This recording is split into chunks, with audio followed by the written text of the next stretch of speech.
기도하겠습니다. 하나님의 감사를 드립니다. 성령께서 저희들의 지각과 또 모든 환경을 섭리해 주시고 인도하여 주셔서 주신 귀한 사명 감당할 수 있도록 성령께서 늘 인도하여 주시옵소서. 감사하고 예수님의 이름으로 기도드렸습니다. 기독교 철학 58페이지에 들어가서 연역법이 있죠.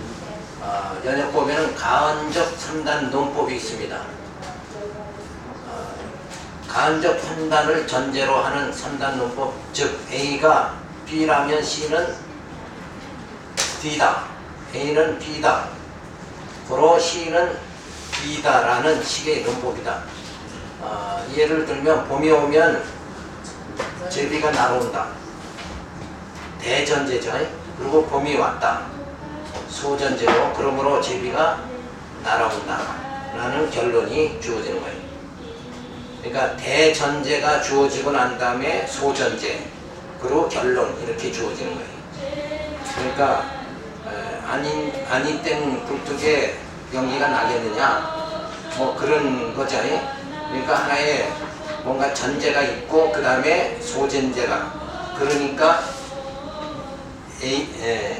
여기 말하는 A가 B라면 C는 D다, 이런 식으로 3단 논법이 주어집니다.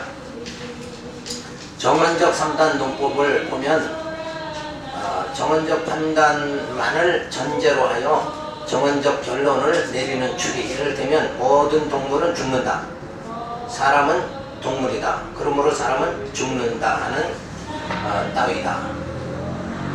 그러니까 어떤 대전제가 있고 그거에 따라서 이제 소전제와 결론이 또 주어지는 이런 3단 논법입니다.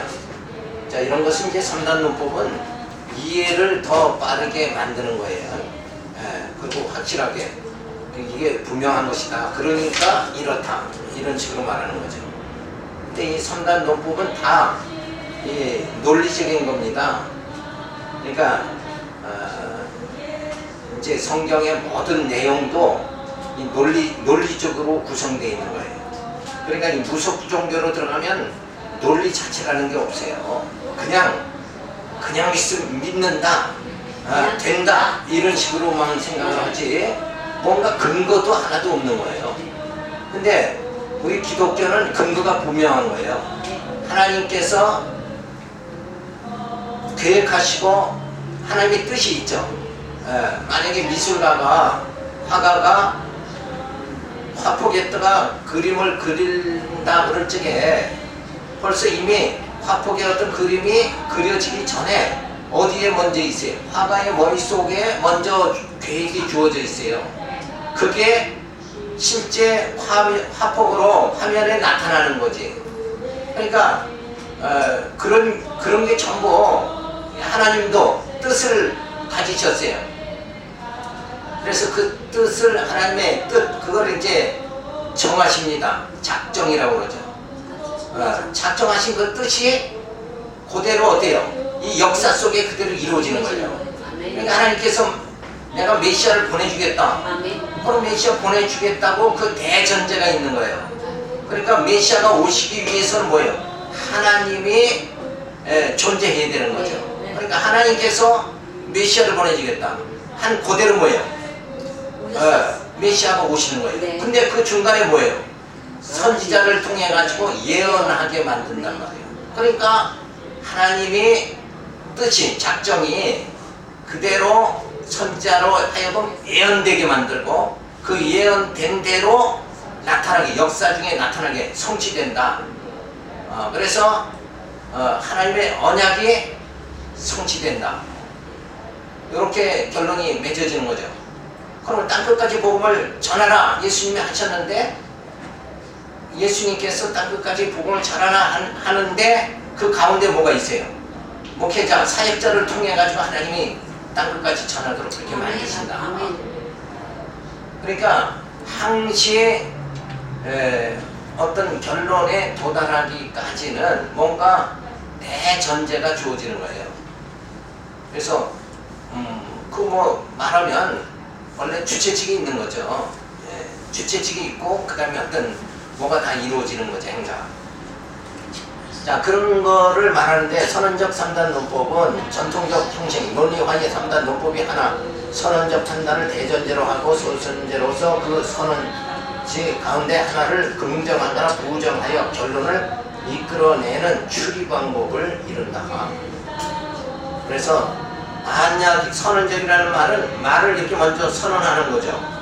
그러니까 만약에 이렇다 하면 그 결론이 이렇게 나온다. 저 사람이 진짜 신사적인 사람이다. 그렇다고 보면 저 사람은 욕을 하지 않는다. 그죠? 쌍스러운 말은 안 한다. 라는 결론이 이제 나오는 거죠. 그러니까 어떤 대전제, 가정을 하는 거죠. 가언적 상태를 해놓고 어떤 결론을 추구해 나가는 거예요. 그러니까 하나님께서 만약에 우리를 창세전에 예배소에 보면 사도 바울이 창세전 예수 그리스도 안에서 우리를 예정하셨다. 그러면 예정됐으니까 3단 논법에 의하면 어때요? 우리로 하여금 예정된 자의 삶을 살아가게 만들고 그리고 구원에 이룰 수 있도록 그렇게 하나님은 모든 역사를 이루신다. 그러니까 예정하신 그분이 우리를 뭐예요? 영화롭게 해주신다 라는 결론이 딱 이렇게 서지는 거죠. 근데 내가 예정받지 택함받지 못한 자다 그러면 뭐예요? 영화롭게는 될 수가 없는 거예요. 천국은 못 들어간다는 결론이 또 나오는 거죠. 그러니까 그래서 우리는 늘 이스라엘 백성들이 가장 그 중심 사상이 뭐냐면 시오니즘이에요. 그 선택받은 민족이다 이런 거잖아요. 선택받았다. 선민이다 그거잖아요. 근데 우리는 어때요? 우리는 이방이지만 역시 뭐예요? 예수와 한 몸을 이뤄가지고 우리도 성령의 인치심을 받았어요. 택함을 받았다. 그러니까 택함 받은 언약의 백성이니까 우리 반드시 천국 간다. 나는 언약의 백성이니까 반드시 천국 간다. 요 믿음이 우리에게 주어져야 돼요. 그래서 이스라엘 백성들의 시오니즘 이게 굉장히 중요한 것 같이 우리 성도들은 항상 이걸 일깨워줘야 돼요. 우린 다 언약의 백성입니다. 언약의 백성이기 때문에 천국 가는 거예요. 그러니까 하나님이 우리를 택하지 않았다면 우리 천국까지 못 가는 거죠. 그러니까 아브라함이 왜 아내를 두이라고 시키고 그래도 막 바로 왕은 하나님이 막 사진을 보내가지고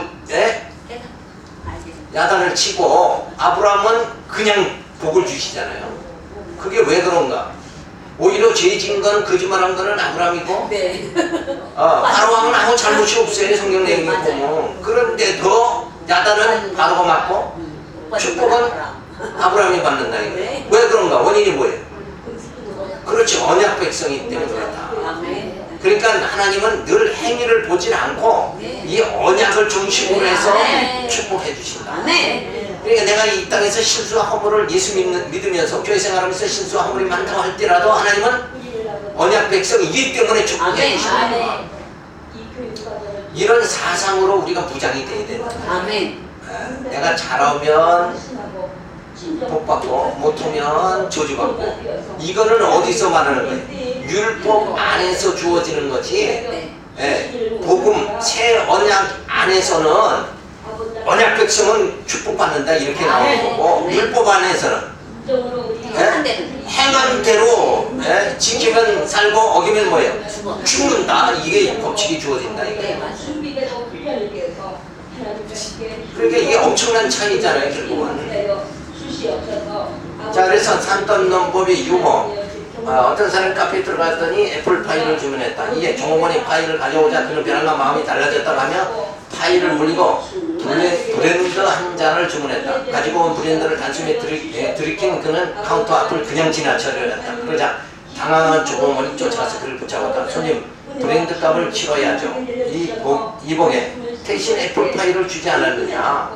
그 파이 대금을 받은 적이 없는데요. 그것은 당연한 일이 아닌가. 내가 먹은 일이 없으니까 먹으면 돈을 낸다. 손님은 브랜드의 대가로 애플파이를 돌려줬고 애플파이를 먹지 않았다. 손님은 돈을 내지 않아도 된다. 자, 이건 사실은 산단 논법을 설명하긴 했는데 이건 억지지 억지. 자기 물건이 아닌데 뭐, 예? 그죠? 애당초 자기 물건이 아닌데 뭐 돌려줘도 그 사람 주인 거지. 결국 애플 파이를 돌려줘도 그건 내가 집으로 온 게 아니야. 그건 원래 내 것이 아니고. 그죠? 근데 3단 논법에 의하면 내가 그냥 대신 줬지 않느냐. 그러니까 난 돈 안 내도 된다. 이런 식으로. 그러니까 근데 사실 이건 웃을 일이 아니라 이 땅에는 그렇게 억지를 부르는 사람이 많아요. 자기 주장이 옳은 줄 알고 계속 주장이 틀린데도 불구하고 주장을 한다 이거예요. 그래서 어쨌든 이런 사실 말도 안 되는 그런 논리를 주장하는 사람도 이 땅에 많다. 그걸 우리가 알아야 되잖아요. 그래서 우리 부활에 대해서도 생각하면 부활이 정신적 부활이다. 그게 옳다고 자꾸 주장한단 말이에요. 실제 성경은 뭐예요? 그런 부활을 얘기는 안 해요. 예수님이 첫 부활의 열매가 되셨잖아요. 그러니까 온전히 부활함으로 구원받는 걸 우리는 생각한다. 부활이라는 건 구원과 직결되는 거죠. 신령한 몸을 입었으니까 신령한 날에 들어간다. 이렇게 되는 건데 저들은 그냥 이 땅에 살면서 천국은 생각을 안 하니까 이 땅에 살면서 그냥 정신적으로 악하게 살던 사람이 좀 착하게 살면 그러면 이제 그게 부활이다 이렇게 생각하는 그런 도덕과 윤리적인 개념에서 생각하는 그런 부활은 아니라는 거죠 우리가. 그런데도 뭐예요? 저들은 계속 그걸 주장하는 거예요. 자유주의 한신대학교 이쪽에 졸업자들은 그걸 자꾸 주장한다. 그래서 오히려 우리가 말하는 부활을 저들은 비웃는다 이거예요. 그래서 엉뚱한 것을 계속 주장하는 그런 사람들이 많잖아요. 자, 그 다음에 두 번째 개헌적 추론입니다. 앞에서는 산단 논법이다. 그래서 분명히 전제가 바른 것이면 바른 3단 논법이 정대되지만 아까 3단 논법이 유머를 본 것 같이 전제가 전혀 잘못됐는데 3단 논법으로 해석한다는 건 이건 어리석은 것이다. 그걸 알 수가 있죠. 그런데 문제는 뭐냐? 왜 속느냐?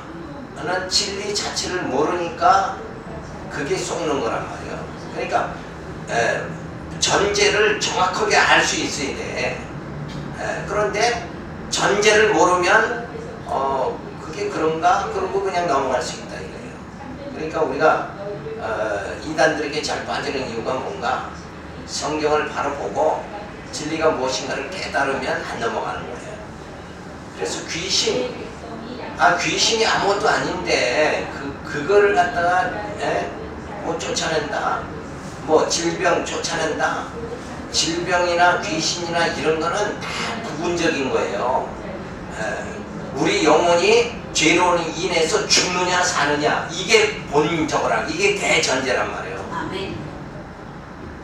진짜 영혼을 죽이는 자를 두려워해라 이거예요. 영혼을 죽이는 이는 뭐예요? 하나님밖에 없잖아요. 그러니까 귀신은 뭐예요? 이건 아무것도 아니라니까. 이건 귀신은 겁만 주는 것뿐이지 실제 우리를 영혼을 죽이는 건 아니에요. 저들은 귀신을 죽일 수 있는 능력 자체가 없어요. 그게 이제 욥기서에 나타나죠. 네. 하나님께서 욥에게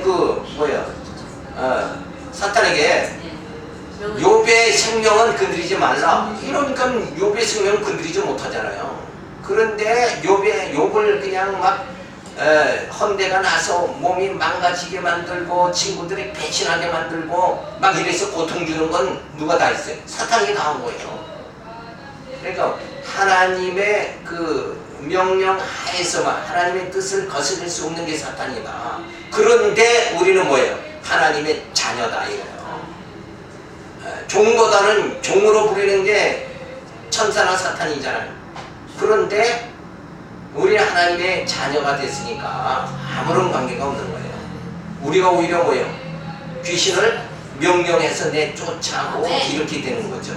천사도 이 다음에 부리긴단 말이에요. 그래서 하나님의 자녀라는 게 이게 얼마나 영광스러운 거냐. 그래서 히브리서에서는 히브리 기자가 그래요.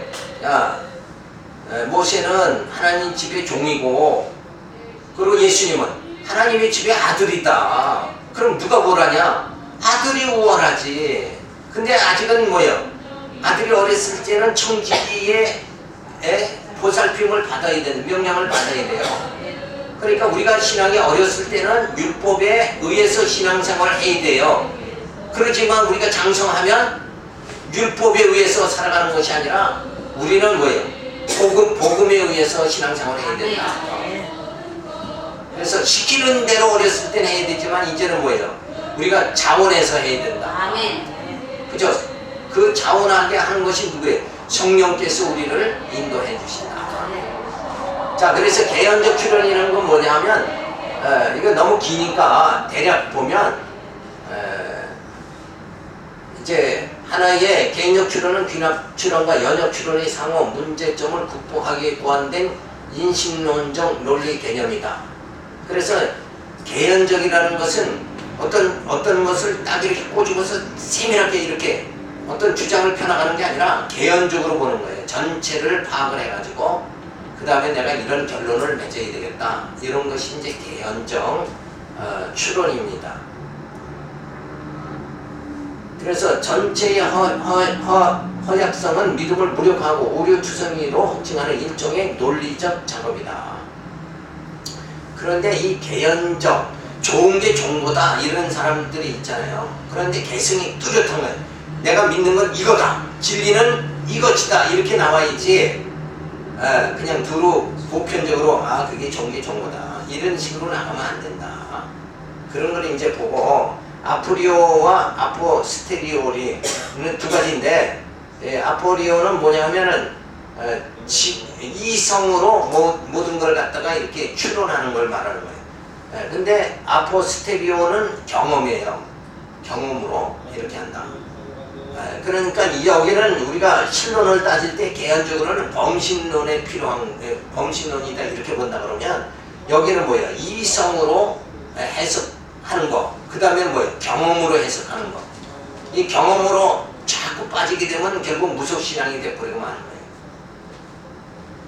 이렇게 되는데 우리는 이런 개연적 추론이나 아프리오, 이성, 또 경험에 의한 추리 이것이 아니라 우리는 뭐라고 그랬어요? 근본적으로 모든 걸 우리가 알아가는 것은 영적인 것을 알아가는 건 인간의 이성이나 경험이나 어떤 개연적 모든 상황을 종합 판단해서 뭐 이러니까 힘이 있다 이렇게 되는 거 그게 아니에요. 그러니까 개연적 판단으로 추론으로 보면 우리가 그렇게 이제 말하죠. 신론에 들어가서 도덕적 논증 뭐 이런 게 있어요. 쩍쩍쩍 하는 게 있죠. 그게 뭐냐면 야 인간이 그 양심이 있으니까 이 양심으로 뭔가 하면 두려움이 느끼죠. 그런 걸 두려움이 주어진다는 것이 하나님이 존재하기 때문에 그렇다. 그리고 자연 만물을 보면 이게 자연 질서가 너무나도 오묘하지 않냐. 그러니까 그 질서를 누군가가 뭐예요? 그걸 만들어가는 그 주권자가 있을 거 아니냐. 그분이 신이다. 이런 식으로 되는 거죠. 그게 개연적이라고 볼 수 있어요. 그런데 우리는 그런 또는 이성으로 또는 경험에 의해서 신은 존재한다. 이렇게 나가는 게 아니라 우리는 뭘로 알 수 있는 거예요?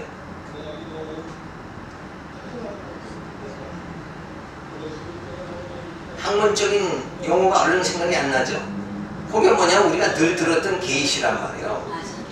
하나님을 아는 건 계시에 하나님이 우리에게 뭐예요? 보여주셔서 우리가 아는 거란 말이에요.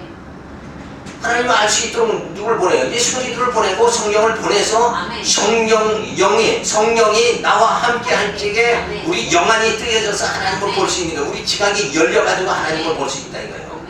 그 지각이 열어질 때 우리가 성경을 보면 하나님이 이러신 분이구나 이렇게 깨닫게 만들어준다. 그러니까 어떤 개연적이나 무슨 이성이나 경험에 의해서 아니라 계시에 의해서 우리는 모든 걸 인식해 나간다. 그게 신앙인이고 그게 기독교인이다. 이렇게 봐야 됩니다. 그러니까 항시 나를 중심으로 보면 안 되는 거예요. 근데 인간 이성을 중심으로 하는 게 아니라 인간의 경험을 중심으로 하는 게 절대 아닙니다. 성경 계시를 중심으로 해서 안 돼요. 근데 오순절이나 여기 보면은 거의 다 이제 그 감성의 호소를 많이 한단 말이에요. 감정적인 거. 그런 장로교는 지적이죠. 네. 근데 이 장로교가 더 이게 맞는 거란 말이에요. 감정보단 지적인 거. 지적인 거보다 뭐예요? 계시에 의해서 하나님을 알아가야 된다. 네. 그러기 위해서 계시가 뭐예요? 신구약 성경이 완성됐죠. 근데 문제는 뭐냐면 계시가 완성됐는데 그 계시를 보고 깨닫지를 못한다는 거예요. 눈을 뜨고 봐도 이게 뭔 말인지를 모르고 있다 이거예요. 그리고 그걸 전체적으로 파악하려고 하질 않는 게 오늘날 기독교의 모순이라는 거예요. 한국교회의 모순이 그거라고요. 목사님들이 이렇게 딱 생각해도, 자, 목사님이면은 성경을 그래도 뭐 100%는 모른다고 하더라도 8, 90%는 알아야 되잖아요. 성경 내용을. 그러면 로마서가 뭔지 쫙 이렇게 꿰수에 있느냐 이게. 에베소가 뭔 말하는지 그건 갈라디아가 지금 뭘 말하는지, 성경은 이만했다 저만했다 하는 그게 아니에요. 27권이 논리가 엄청나게 다 다릅니다. 그 주장들을 갖다 전부 우리가 익히면은 우리의 골수가 쪼개지는 거예요. 이 영적으로 관통이 되어진다고. 그런 그 말씀의 능력, 이거를 우리가 깨달아야 되는데, 그러기 위해서 우리를 하나님이 사역자로 삼으신 거예요. 그 말씀을 풀어 가르칠 수 있도록. 목사는 뭐예요? 가르치는 자 아닙니까? 가르치는 은사죠. 뭘 가르쳐요? 성경을 가르치면 되는 거예요. 성경이 로마서가 이렇게 해서, 로마서가 뭐예요? 우리는 다 죄 가운데 태어났다 죄 가운데 죽는데, 그런 자들을 우리의 죄값을 예수님이 대신 지불해 주시고 예수님이 우리를 의롭다 해주셨다. 칭의의 복음이 로마서란 말이에요. 그래서 나는 이제 옛사람에서 뭐예요? 새 사람이 되어졌다는 이 엄청난 감격 속에 들어갈 수 있는 게 로마서다. 그거를 쫙 이렇게 전체를, 그러니까 전체를 성경을 볼 수 있는 눈이 주어져야 감격이 주어지는 거예요. 하나님이 나를 어떻게 사랑하시는가. 자, 그래서 논리학에서 보면 개헌적 추론이 있죠. 그래서 아프리오리 이성을 중심으로, 아포리스트는 경험을 중심으로 이렇게 어떤 진리라는 것, 그걸 논리적으로 신지식, 신관, 이거는 딱 그쪽으로 파악을 하고, 이렇게 인간론, 인간이 무엇이냐? 그걸 뭐예요? 개헌적 추론이라, 인간이라는 건 그렇다. 뭐 이런 식으로 인간의 그 습성이나 모든 걸 이런 걸 상황 판단해서 사람은 그런 것이다 이렇게 하지만, 실제는 뭐예요? 요 이성에 의해서 또 판단할 수 있죠. 경험에 의해서. 그런데 우리는, 인간은 뭘로 파악해요? 하나님의 계시를 통해서 파악을 한다 이거예요. 성경을 통해서 인간을 파악해야지, 이성이나 경험에 의해서 인간 판단이 안 돼요. 그것이 로마서에 또 기가 막히게 또 나타났어요. 또 칼빈은 얘기했죠. 인간은 전적 타락한 자다. 전적 부패한 자다. 전적 부패 이런 거, 그거를 전부 뭐예요? 그게 다 말씀을 중심으로 해서 하나님 앞에서 인간의 본체를 갖다가 깨닫는 거죠. 자, 진리를 논리학 등 인간의 이성으로 증명할 수 있는 것이 아니라 참 진리는 계시에 의하는 것이니 성령께서 지혜와 계시에 정신을 주어야 깨닫게 된다. 그러니까 신관, 인간관, 세계관, 교회관 전부 뭐예요? 진리, 성경을 통해서 해석을 해야 된다. 그러니까 이성이나 경험을 배제해야 된다. 이건 내 생각은 이렇다 이런 걸 빼버려야 돼요. 성경이 그렇다 이렇게 나가야지. 자, 구장에 들어갈 자유의지와 결정론, 그리고 기독교 신앙입니다. 자, 결정론이라는 것은 뭐냐면, 우리 숙명론이라고 기억나죠? 숙명. 야, 넌 그렇게 살 수밖에 없어. 지질이 공상 떨고 넌 그렇게 살 수밖에 없어. 넌 가난하게 태어나서 가난하게 살 수밖에 없는 게 네 인생이야. 그게 숙명론이죠. 근데 자유의지는 뭐냐 하면, 숙명론을 이건 아니다. 인간은 뭐예요? 내가 가난하더라도 열심히 일해서 부자 될 수 있고, 이걸 내 인생을 뭐예요? 이거 바꿀 수 있는 거다. 이렇게. 그러니까 역사를 보면 역사는 숙명적으로 흘러간다. 그렇게 보는 게 아니라 역사는 인간이 창조할 수 있다. 새 역사의 새 나라의 일꾼은 우리가 다 이 역사를 창조할 수 있다. 이 국회의사당 가면 다 정치인들은 다 그거 일구이연 다 주장하는 게 뭐냐? 우리가 이걸 만들어가야 된다. 이걸 말하는 거예요. 근데 우리 기독교인은 이 역사는 하나님이 만들어 가신다. 그러니까 정치인들하고 우리하고는 전혀 다른 거예요. 속성이 전혀 달라. 그래서 결정론자는 유전자 이후에 인간의 미래는 결정되는 주장하는 일을 증명하고 개념 프로젝트에 막대한 시간과 재정을 투자하고 있다. 그래서 인간에 의해서 뭔가 되는 거니까 인간이 인간 자체를 뭐예요? 요걸 뭐 지능이 좋은 후손을 태어날 수 있도록 막 이걸 우리가 만들어가서 다음 세대는 그 머리 좋은 놈들만 다 태어나게 만들어가지고 좋은 나라 만들자 이렇게 하는데 그건 하나님이 그렇게 하시냐 이거예요. 자, 자유의지로는 모든 결정은 자유의지에 한다는 이게 있죠. 인간 자유의지에서 모든 것이 다 바뀔 수 있는 거다. 이렇게 말하는 거죠. 그래서 절정론에 의하면 도덕적 행위가 문제가 되고 자유의지가 없다면 인간을 로봇하냐 하는 문제가 주어지는데 인간의 자유는 절대의지하에서 상대적 자유의지입니다. 그러니까 하나님이 다 주관해 나가시는 거예요. 자유의지와 예정의 신학적 논쟁입니다. 그러니까 인간이 자유하다 요 문제와 자 인간 모든 것을 하나님이 예정하신 대로 다 되어진다. 요것이 항시 이게 충돌이 주어지는 거예요. 그래서 자유주의 학자들하고 우리 이제 개신교 우리 목사들하고 항시 충돌되는 게 뭐냐? 요 문제죠. 자유의지 그리고 이제 예정. 그러니까 예정이라는 것은 결국은 뭐예요? 하나님이 전부 예정한 대로 이끄신다. 하나님이 하게 하신다. 이렇게 되거든요. 근데 하나님이 하게 하시는 건 인간이 지금 다 우리가 이게 교회도 세우고 뭐도 하고 다 만들어가는 거 아니냐. 이렇게 보는 거예요. 그래서 여기에 대한 것을 우리가 정립을 좀 잘 해야 돼요. 근데 하나님께서는 당신 뜻대로 우리로 하여금 우리가 자유의지를 가졌다고 해서 할 수 없는 거, 영적인 거, 육신적인 것은 빌딩도 짓고 뭐 다 할 수 있잖아요. 우주도 뭐 갈 수 있고 그런데 우리가 할 수 없는 게 뭐냐면 이 영적인 문제예요. 죄 문제도 우리 인간의 힘으로 할 수 없어. 아무리 과학이 발달돼도 이 죄의식에서 벗어날 수 있는 인간은 아무도 없단 말이에요. 또 우리가 의롭게 되자 그래서 의롭게 되자고 아무리 사회 정의를 부르짖고 그래도 정치인들은 맨날 사회 정의죠. 좋은 세상, 도덕능 없는 세상. 근데 도덕질은 자기네가 하잖아. 언제 그 나라가 이루어지냐고. 복지사회.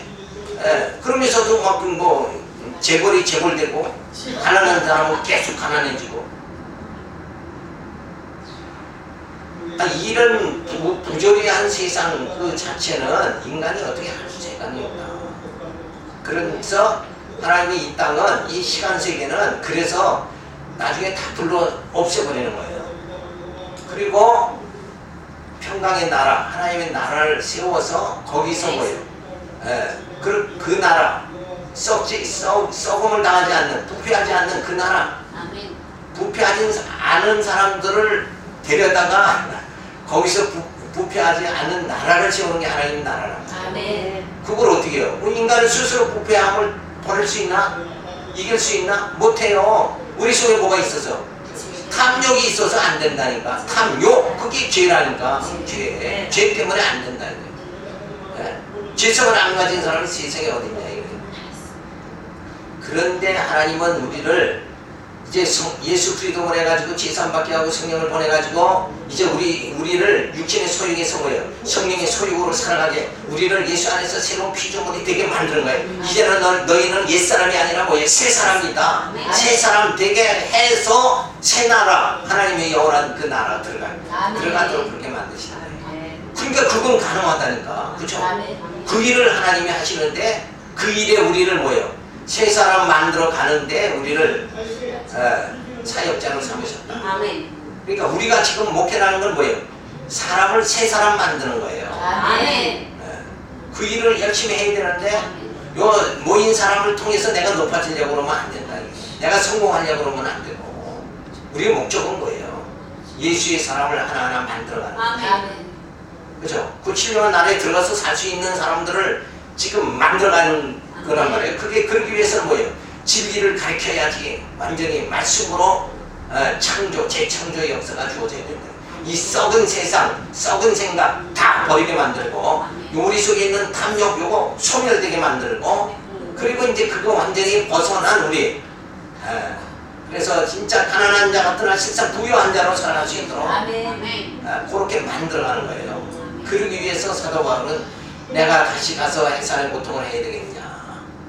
그러니까 목회자는 맨날 해산의 고통을 하는 거예요. 왜 사람 바꾼다는 게 사람을 새로 놔야 된다니까. 온 사람을 그냥 어떻게 옷 좀 얌전하게 입혀가지고 좋은 옷 입혀가지고 좀 이렇게 뭐 화장이나 시키는 이 정도가 아니라 완전히 속을 뭐예요? 속 사람을 단장시켜야 돼. 너희 마음을 단장해라 그러잖아요 성경에는. 근데 우리는 맨날 듣기 좋은 얘기 해가지고 겉사람만 붕 뜨게 만든다 이거예요. 그거 하면 안 돼요. 그거 하는 게 아니라 자기 죄를 자복하게 만들고 내가 죄인인 걸 토하게 만들고 우리 속에 있는 더러운 것이 다 터져나오게 만들고 토설이라는 말이 있죠. 토설하게 만들고 우리 속에 이제는 뭐예요? 하나님의 말씀이 우리 안에 역사되게 됩니다. 그래서 진리 안에서 우리가 살아갈 수 있도록. 그래서 조건적 예정이라는 게 있어요. 이게 알미니안 견해죠. 자, 그래서 타락전 예정이, 타락 후 예정. 자, 이걸 자세히 보면 신학적 논쟁에서 조건적 예정. 요거는 이제 허용 작정이다. 자, 그러니까 저 사람이 이 땅에서 태어나서 선하게 살 것을 아시고 하나님은 택하셨다. 이렇게 보는 거잖아요. 그런데 인간이 타락하지만 타락할 수도 타락한다. 그렇지만 뭐예요? 하나님께서 택해서 그를 천국 가게 한다. 이게 이제 인간의 죄를 갖다가 하나님 그럼 몰랐느냐 이렇게 볼 수가 없잖아요. 그래서 그걸 허용 작정 이런 식으로 이제 그 해석을 하는 거예요. 인간의 죄는 허용돼. 선악과 따먹는 거 따먹고 비참하게 이렇게 우리가 될 것을 아담이 선악과 따먹을 걸 하나님은 아셨을까 몰랐을까? 그래도 놔둬서 죄 가운데 빠지게 만들죠. 그걸 허용이라는 거예요. 허용. 이제 사람들은 그런 여러 가지를 피해 가려고 그렇게 하죠. 그 다음에 타락 전 예정은 그래도 인간 타락하기 전에 하나님은 택하셨다 이렇게 보는 거고, 그걸 예정예지라고 하고, 그 다음에 타락 후 예정, 타락 후에 택하셔가지고 연단을 시켜서 하나님 나라 데려간다 이렇게 보는 거. 그러니까 세 가지로 보는 거잖아요. 타락할 건 알고 하나님은 예정했다가 그 가운데 예정한 자를 천국에 들어가게 한다. 그렇지 않으면 타락 전에 아예 예정하신 자를 데리고 들어간다. 요건 이제 타락 후 예정에, 타락 후에 택해가지고 구원받게 만드신다. 그래서 요 문제가 이렇게 나오는 거 뭐냐, 요 중심에는 지금 뭐가 있냐면 죄라는 걸 갖다, 죄와 구원, 요거를 갖다 어떻게 해석을 하느냐, 요거를 여기서 이제 범민하다가 이렇게 세 가지 문제가 나오는 거예요. 근데 우리는 신학자들은 타락전, 타락 후, 이런 걸 자꾸 허용작정 이렇게 얘기하는데 우리는 거기에 매일 필요가 없어요. 뭐냐 하면 죄라는 자체도 우리가 하나님의 빛과 어둠을 창조하죠. 그거 하나님께는 아무 해당이 없는 거예요. 빛도 주고자 하시고 어둠. 근데 인간에게는 어둠이 싫은 거예요. 근데 하나님 그렇게 하신 이유는 뭐냐? 그 어둠을 통해서 빛의 고마움을 우리가 깨달을 수 있는 것 같이 그것을 통해서 우리를 하나님 자녀로 만들어갔는데 하나님 도구로 쓰신다 이거예요. 죄라는 게 뭐냐? 죄 자체는 하나님이 죄라는 걸 도구로 삼아서 우리를 훈련시키는 거예요. 그러니까 이거 타락, 허용이다, 뭐다 이런 게 필요 없어. 하나님이 죄도 다 창조하신 거고 만드신 거고 빛도 만들고 어둠도 만드신 거예요. 이 주관자가 하나님이세요. 그러니까 이런 고민에 빠질 게 없이 죄라는 것은 인간을, 왜냐하면 죄가 없으면 인간은 자고하죠. 자기가 신이 되는 거예요. 높은 사람, 항시 자기가 신적인 존재가 된다 이거예요. 그러니까 하나님만이 높으신 분인데 인간이 높아지려고 그런단 말이에요. 선악과 땅을 하나님과 동등되려고 하니까 다 높아지면 어떻게 해야 안 되죠, 하나님이. 그러니까 죄라는 이 도구를 통해서 인간을 완전히 낮춰버리는 거예요. 그래서 하나님께서 이 죄라는 것을 유용하게 그렇게 쓰시는 거예요. 그래서 나의 사도 바울이 그렇게 기도를 했죠. 그 질병 때문에 안질 때문에 기도하니까 내게 내 은혜가 족하다 그랬죠. 그러니까 그런 응답을 받고 난 다음에 사도 바울은 감사했어요. 왜 그러냐면 내가 자고하고 하나님이 잊어버릴까 싶어서 내게 이 가시를 주셨구나. 이게 있음으로 인해서 뭘 발견해요? 나의 연약함, 나는 하나님이 아니면 도저히 살 수 없다. 요걸 발견하게 만든다. 죄가 없었으면 우리는 뭐예요? 하나님 이거 믿을 생각도 안 하고 교회 다닐 생각도 안 하고 그렇지 않아도 안 다녀. 지금 세대 각한데. 그렇죠? 그러니까 이 죄라는 게 어떤 면에서는 참 나를 나대게 하는 고마운 거란 말이에요. 이 땅에 질병과 사망이 있으니 오히려 나를 하나님 의지하게 만드는 것이다. 왜? 방법이 없잖아요. 방법이. 암에 걸려가지고 이제는 시한부 인생이다 그러면 누구밖에 못 붙잡아요? 하나님밖에 붙잡을 수가 없잖아요. 인간은 어디 가서 누가 나를 구해줄 사람이 누가 있냐 이거예요. 나를 이 질병에서 암에서 구원할 자는 도대체 누가 있냐, 이 사망에서 나를 구원할 자는 도대체 누가 있느냐 이거예요. 그렇게 되도록 죄를 이 땅에 아담이 선악과 땅고 죄짓게 한 것도, 그리고는 죄짓게 한 분이 뭐예요? 그냥 내버려 뒀으면 되는데 얘 죽어버려라 그러고 놔두면 되는데 어떻게 하세요? 예수 그리스도 보내가지고 살려주시잖아요. 그래서 하나님은 병 주고 약 주시는 분이다. 병 줬으면 그냥 내버려 두지 뭐하러 약 줘. 이거 약 올리는 거예요 뭐예요? 근데 그런 과정을 통해서 뭐예요?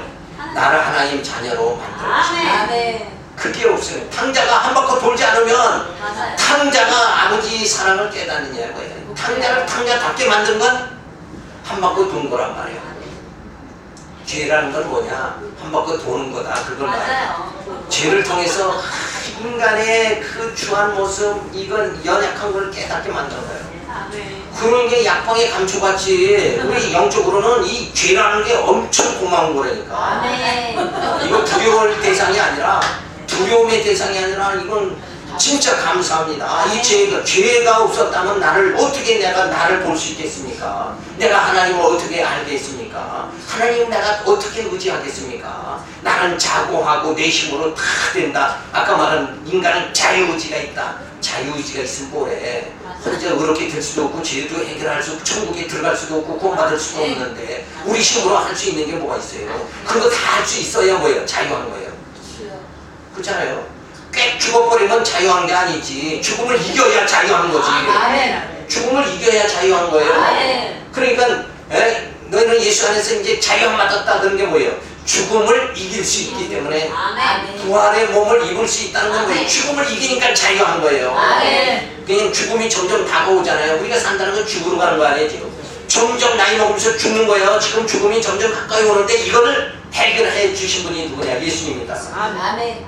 그러니까 우리는 뭐예요? 지금 두려워할 필요 없어요. 자유하잖아요. 스데반이 돌에 맞아 죽으면서도 얼굴이 환하게 된 게 뭐예요? 그 죽음의 능선을 이겼기 때문에 그래요. 내가 지금 죽는다 그러면 어때요? 슬퍼할 수밖에 없잖아. 근데 이거 나는 죽지 않는다. 그러니까 힘이 좋아지는 거예요. 그래서 신적 작정에 의해서 역사는 시작되고 작정대로 이루어가도록 상대의적 행위가 주어지는 것이니 상호 충돌이 있을 수 없다. 그래서 인간은 아무것도 할 수 없는데 할 수 있게 누구를 보내요? 성령을 보내서 아멘. 우리가 영적으로 새 생명의 삶을 살 수 있도록 만들어 주시다.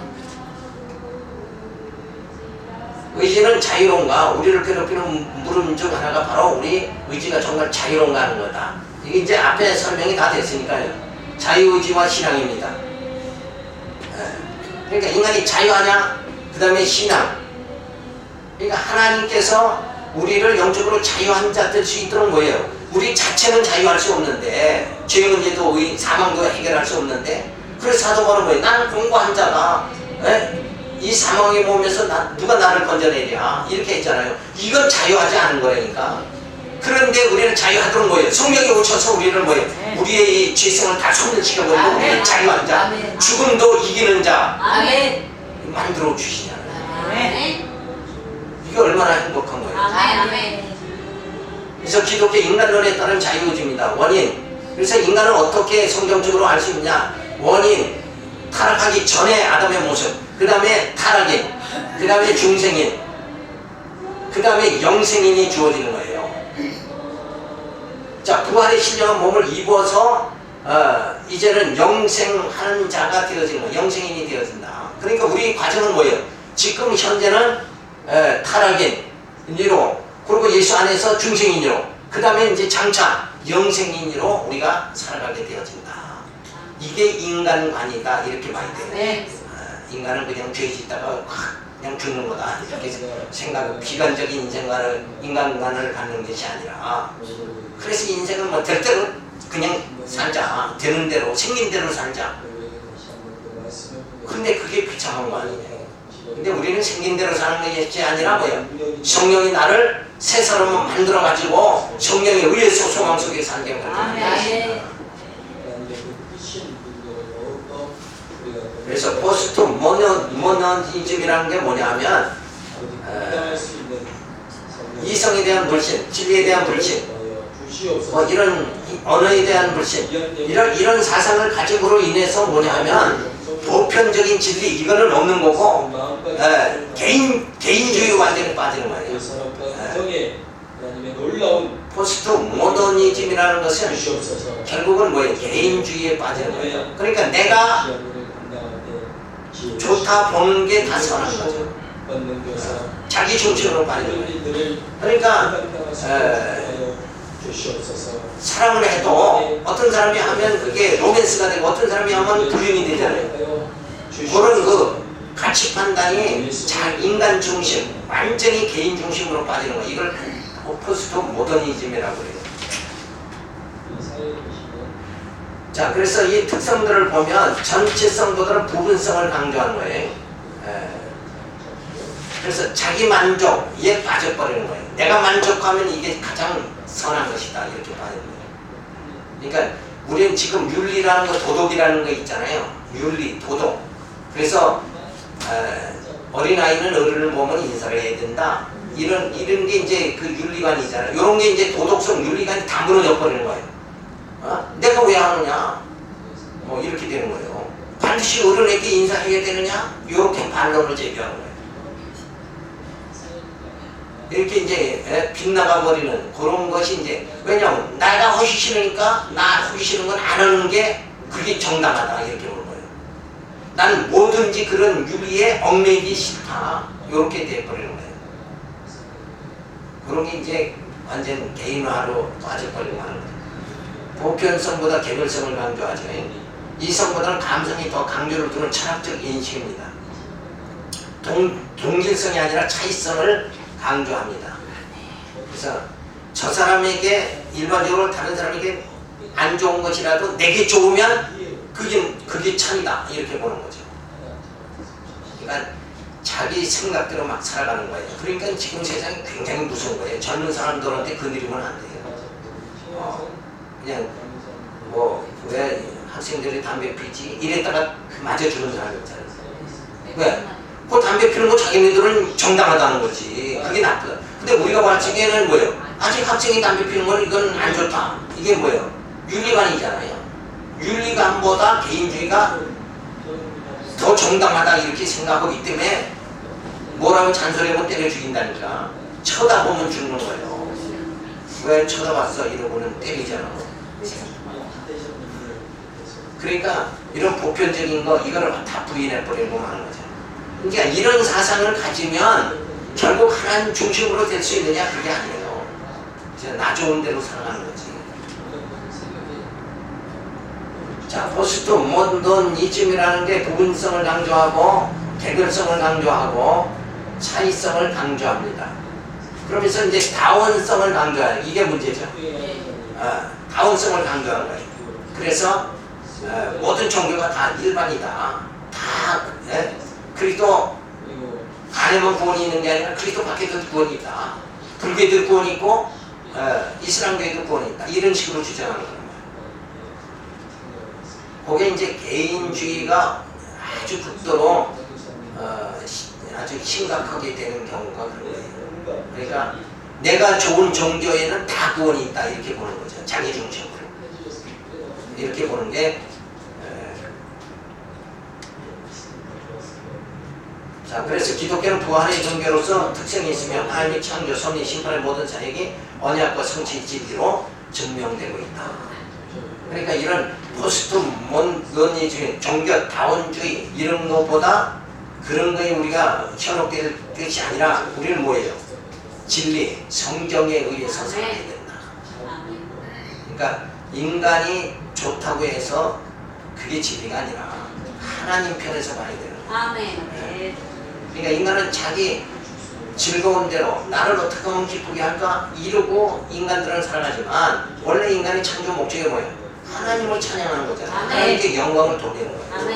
그러니까 이런 창조의 모든 질서 이런 것이 결국은 완전히 개인주의화 되어 버리고 말다.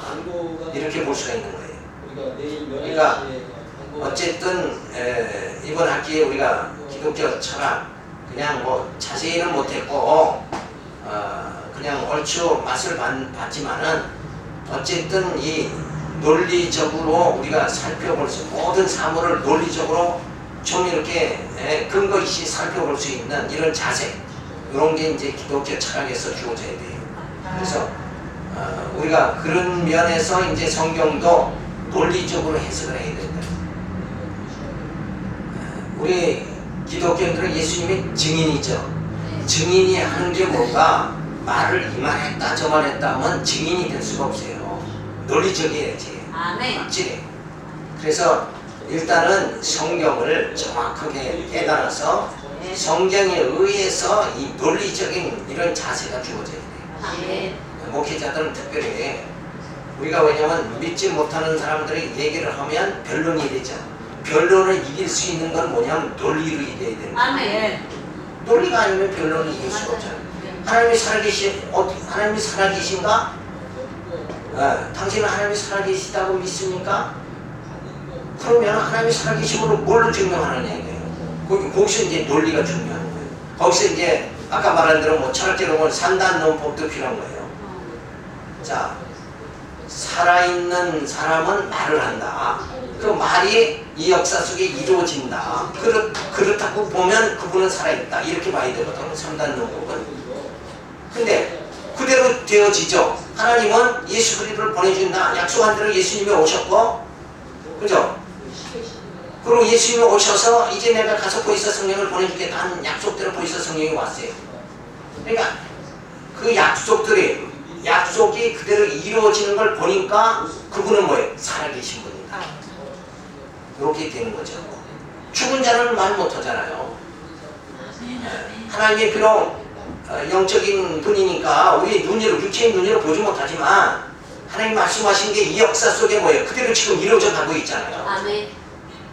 교회가 세워지고 성령께서 역사해 주시고 우리를 하여금 이 말씀 영적인 꼴을 먹음으로써 우리 심령이 뭐예요? 기쁘고 소망이 넘치고 이 말씀이 없다 말씀에서 소망을 찾지 못한다 그러면 이 세상 보면 솔로몬이 말한 대로 헛되다. 열심히 산다. 그럼 살아서 뭐하느냐? 결국 죽으러 가는 거 아니냐? 근데 우리는 죽으러 가는 게 아니라 뭐예요? 아버지께로 가는 거잖아요. 그 영광의 나라로 가는 거예요. 그날에 갈 수 있도록 하나님께서 어떻게 계획하시는가? 우리 육의 몸을 벗고 신령한 몸으로 가게 하신단 말이에요. 요걸 세상, 요게 복음의 비밀이에요. 아멘. 이걸 택함받지 못한 자들은 하나도 모른다니까. 들어도 모르고 봐도 모르는 거야 저들은. 근데 우리는 뭐예요? 성령께서 우리 마음을 주장해 주시고, 그래서 야 진짜 맞아, 이 썩을 몸은 벗어버리고 신령한 몸을 입어야 돼요. 아멘. 이렇게 바뀌어지, 우리 마음이 바뀌어져야 돼요. 아멘. 그래서 그렇게 보면 이 땅에서의 모든 재물이나 높아지는 거, 권위 이런 게 다 필요 없는 거예요 사실은. 그죠? 신령 몸으로 하나님 나라 들어가면 끝나는 건데, 이 땅에서 뭐 도토리 기재기 자정성하면 뭐하고 우정성하면 뭐하냐 이거예요. 부자로 살면 어떻고 거짓 나서로 같이 가난하게 살면 어떠냐 이거예요. 그거 관계없이 뭐예요? 우리는 육이 가치가 있는 게 아니라 영이 가치가 있잖아요. 영으로 들어간다니까 신령한 몸. 그러니까 아무리 겉모양이 좋아도 속에는 탐욕이 가득해. 사두개인과 바리새인들은 탐욕이 가득해. 그건 아니다는 거예요. 그게 아니라 우리는 신령한 몸을 입어야 된다. 내적으로. 그래서 성도들을 한 사람 한 사람 진짜 눈물로 기도하며 해산을 고통하면서 저들의 마음이 뭐예요? 속사람이 뭐예요? 속을 단장할 수 있도록 신령한 사람으로 만들어가는데 우리가 뭐예요? 우리가 하는 것이 아니라 실제 우리는 나팔만 부는 거죠. 진리를 전하면 진리가 성령이 역사해가지고 진리로 저 사람의 심령이 변화되어지는 역사. 이 고도의 역사의 작업, 이 영적 작업을, 영혼 구원의 영적 작업을 우리는 말씀을 외치고 성령께서 역사를 일어나서 한 심령, 한 영혼, 한 영혼이 뭐예요? 그리고 한 몸을 이룰 수 있도록 이렇게 신령한 몸을 이룰 수 있도록 부활의 몸을 이룰 수 있도록 그렇게 만들어가는 모든 역사가 주어져야 됩니다. 그러기 위해서는 논리적이어야 된다. 분명한 근거를 제시를 하고 머리를 논리로 불신앙을 뭐예요? 진리로 신앙화를 시켜야 돼요. 진리화를 시켜놔야 된다. 이 작업이 진짜 어려운 작업이란 말이에요. 그래서 생각을 바꿀 수 있도록 이렇게 되도록 하기 위해서 우리가 그런 논리적인 문제, 이런 문제를 기독교 철학에서 우리가 조금 다뤄봤지만 성경 자체는 엄청난 논리예요. 하나하나 다 논리적으로 해석 안 하면 그게 다 신화와 무슨 뭐 어떤 현상에 덮으려고 끝나버리고 한다. 그러니까 성경에 나오는 그 사건들 있잖아요. 표적적 사건들이 말씀으로 어떻게 연결해서 우리 영혼이 구원받게 하시는가, 요걸 연결 작업을 쭉 이렇게 해나가야 됩니다. 그게 우리의 목표하는 작업이 돼야 된다. 그렇지 않으면 성경은 성경대로, 난 나대로, 내가 믿는 거고, 성경은 성경대로. 그렇게 돼버리면 이거는 우리는 속사람이 성장이 굉장히 더뎌지는 거예요. 맨날 겉도는 거예요. 그러니까 권사님으로서 뭐 40년, 50년 신앙생활해도 이 부활의 신앙이 전혀 없잖아요. 자, 기도하고 마쳐. 오늘 감사를 드립니다. 주신 말씀 기억하면서 저희들에게 주신 귀한 사명을 감당할 수 있도록 지혜와 총명을 내어 주시옵소서. 감사하고 예수님의 이름으로 기도드렸습니다. 새로 수고하셨습니다. 같이 오늘 회장님하고 같이